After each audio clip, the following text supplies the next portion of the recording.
Yes, everybody, what is going on? This is Stephen Howson. This is Stephen Howson FC. It's the first game of the season. I'm just here at Full Time Devil Studio, just finishing off the fan cams. We've got all but the comp up, so the comp is going up in a second. Once that is, well, it's going up as soon as I finish this, actually. So as soon as that is up, we are done for the night, and then back at it nice and early tomorrow. We're going to be doing a live preview from the studio, a live review from the studio around about 12 o'clock tomorrow, so make sure you tune in. We've got a special guest in the studio with us as well, so make sure you come and check it out for that. So Manchester United beat West Ham 4-0, and do you know what? It was nice to see, wasn't it? Nice to see United turn up and absolutely slap somebody for a change. It's nice to see Manchester United actually put some pressure on a team and score some goals, because I didn't think the performance was amazing compared to what we saw last season. I didn't think the performance was anything majorly different to what we saw last season. I thought the performance was good.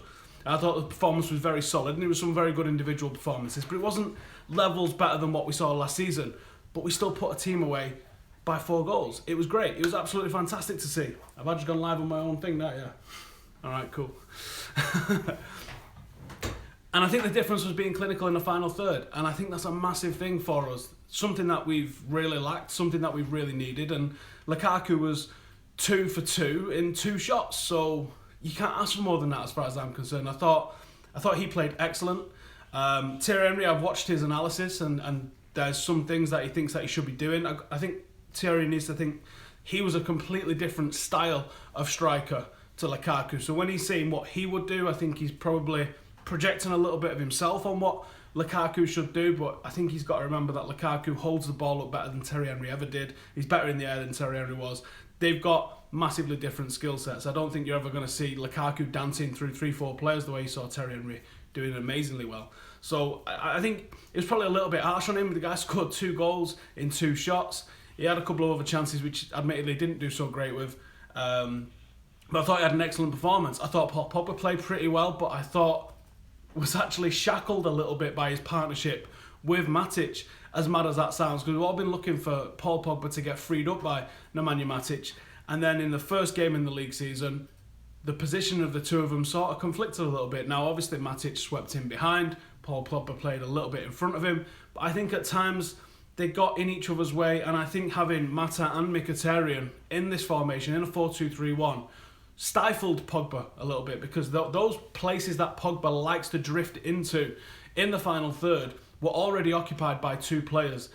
There wasn't enough balance in the team for me. It was lopsided on one side and spread out a little bit on the other side. So you had Daley Blind and Rashford on the left-hand side, and we actually attacked on the left-hand side more than the right, which I'm quite surprised at, successfully. We attacked more down the right-hand side, but we was more successful down the left-hand side, statistically. And I thought there was an imbalance between Rashford and Blind.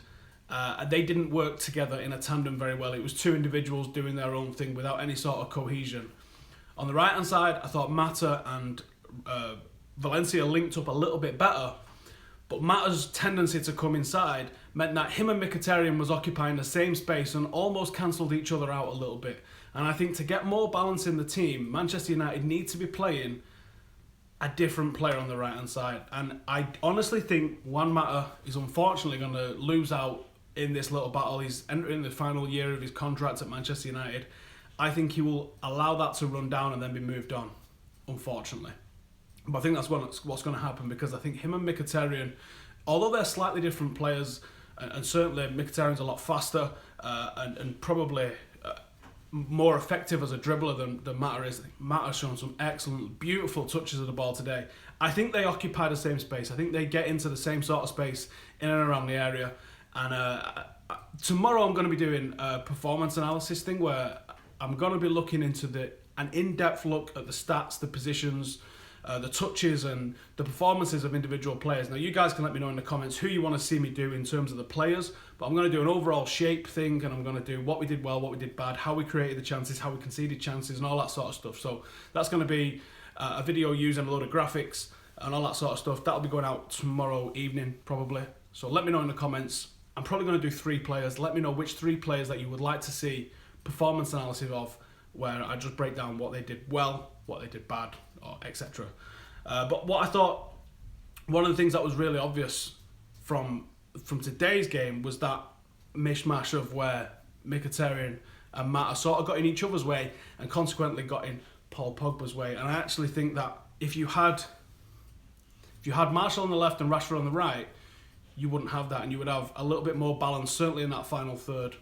And that's why I think Mata might be the one that misses out on that. I also think that a switch up of the formation and going with a couple of wing backs and having two strikers up front, because Rashford's average position was actually ahead of Lukaku's and slightly central, wasn't a winger, so we're quite narrow at the top, and it was becoming quite congested with the back nine that West Ham seemed to want to play.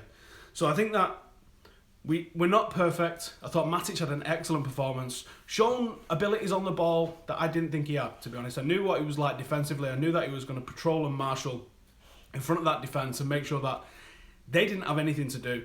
And he did that admirably. And he didn't run. He did it all at walking pace because he was in such control of the game. But what he did with the ball at his feet impressed me. What he did with the ball delivery impressed me. What he did dancing round players impressed me. Wasn't aware that he had that in his game. So that's a big plus. So I'm probably going to be looking at what Matic did in the performance analysis tomorrow. That's going to be in association with Instat. So look out for that tomorrow. It's going to be somewhat along the lines of performance analysis in association with Instat, creatively in the title. I'm going to come to you guys in the comments in this minute as well and see what you guys think. But I think overall, a lot of positives. Clinical from Lukaku, masterclass from Matic in midfield, but we haven't freed Pogba just yet. I think a three-man midfield is absolutely crucial to us doing that. And this all means nothing if we don't go and beat Swansea next week. We hit the ground running last year, we stacked up a couple of wins, and then it all crumbled as soon as European football started. So we have to stay ahead of the pack this time. No one's celebrating, no one's getting carried away. There are positives, but there's also negatives to look at. Let's see what you guys are saying in the comments, and hopefully I don't knock this off where it's leaning.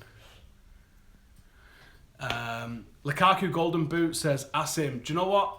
I think he's scoring 30 goals in all competitions this season. Minimum. I think he's easily getting that. Lukaku, Rashford, Martial will not start together, especially when fixtures get congested, says Harishi. I think it could. I really think it could, you know. And I think it's not a bad one to try, because I think Rashford's better crossing on his right foot. And I think once Jose realises that, I think it's one of those, you know. Marshall was quality, says Anthony. Yeah, he came on and made an impact, didn't he? You can't ask for more than that. Do I know why Makola hates Chicharito? No, I watched my fan cam back, and he actually does go fairly hard on him in it, doesn't he? I was annoyed and frustrated with Chicharito. His diving was horrendously bad. But yeah, I thought Adam went on a little bit with it. Our expected goals today was 2. That's interesting. I haven't looked at the expected goals for today, but I will check those out and see what the crack was. I thought Blind was lively today, says Darren. Yeah, actually, I thought Blind was getting a little bit of criticism for crossing to no one, but I actually think that he was all right. Yeah, a couple of people asking questions about Luke Shaw. Apparently, there was a 6-a-side game an hour after the game finished, which included everybody else in the first team squad that was able to do it. So I think Luke Shaw could be quite close to fitness. If he's playing 6-a-side games like that, then I reckon that's an option. Someone just said, nice camera. This is an iPhone on selfie mode. It's not a special camera. It's pretty basic. Mkhitaryan will end as top assister. That's not a bad shout. I think Mkhitaryan plays that second striker role fantastically, and that's why I think we can play 2 up front, because Mkhitaryan played central, ghosts into those number 9 spots. We saw his goal against Sampdoria. It picked up another today. I think that Mkhitaryan is just going to be, yeah, he might have a season like he had in his last season at Dortmund, which would be absolutely fantastic. I thought Schneiderlin was supposed to do what Matic did. I think defensively they definitely do.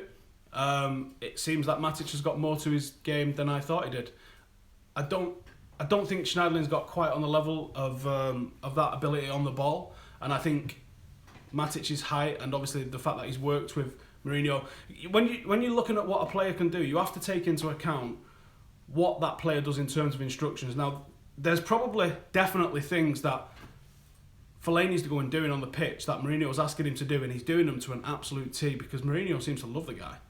So there's probably things that Matic is able to do that he didn't think Schneiderlin could do. Personally, I think Schneiderlin would have been just as good as Matic if given the opportunity, but I think pretty obvious Matic has looked fantastic in the games he's played for United so far, easily. Would love to see performance analysis on Matic, Pogba and Mickey. Anyone got any different to those? Leave these in the comments after this video finishes, otherwise they'll disappear. These live comments all disappear, so make sure to put who you want to see the performance analysis on, and I'll do those 3 players in the video that goes up tomorrow. The warm down podcast for this week is hopefully going to be Rants and Bants, which should happen tomorrow because it's too late for it to happen now, I think tonight. When's Rojo coming back? The last I heard on Rojo was March, after initially being Christmas. Don't know, but he's back in training at the moment. He's back at Carrington at least, so let's hope it's sooner rather than later, because I think he could improve the squad if he gets back in. Everyone please give it a like as well. There's 400 in here. Not so many, but I guess Match of the Day's on as well, so I assume loads of you are watching Match of the Day.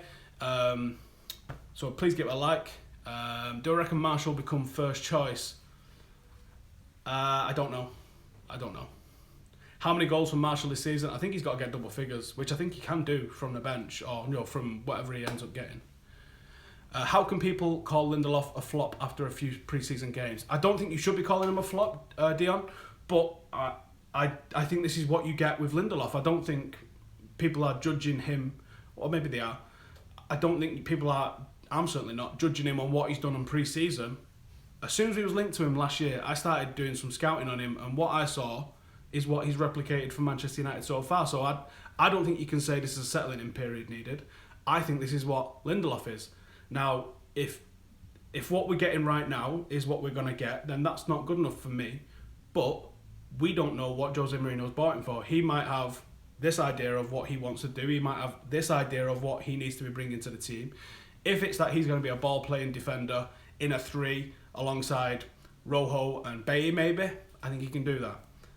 If it's going to be in a partnership with Bailly, I'm not sure he can do that. However, with Matic in front of him, maybe he can. Destroyed You says, don't worry about Marshall, he will get games. I think you're right, mate. Maybe we'll change into a 3-5-2 only if they struggle.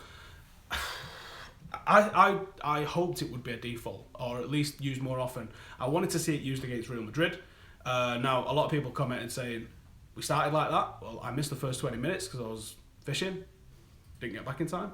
Because I was away last week. So I didn't see us in that. When I tuned in, we was playing 4-3-3, so, or 4-2-3-1, whatever it was we was playing. So, obviously it didn't work. Like I said, I haven't seen the first 20 minutes of that game. So, there you go.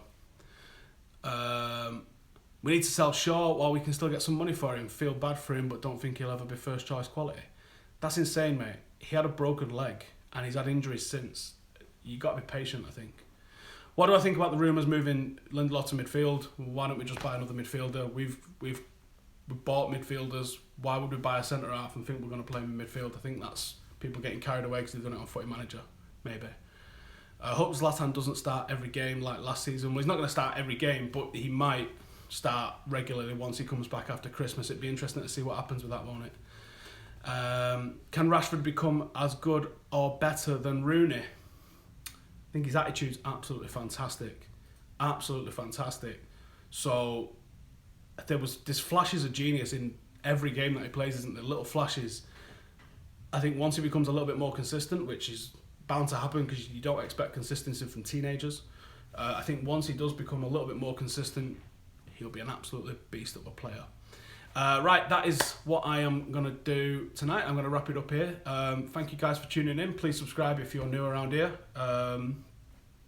Tomorrow will be a performance analysis, and there's going to be a warm down podcast, and there's some belting guests coming up with a warm down as well. There'll be a youth review this week. The lads lost to Real Madrid 2-0 today in the final of the Adidas Cup after beating Juventus yesterday. So yeah, lots and lots of stuff coming out this week. Thank you for tuning in. I'll see you in a bit.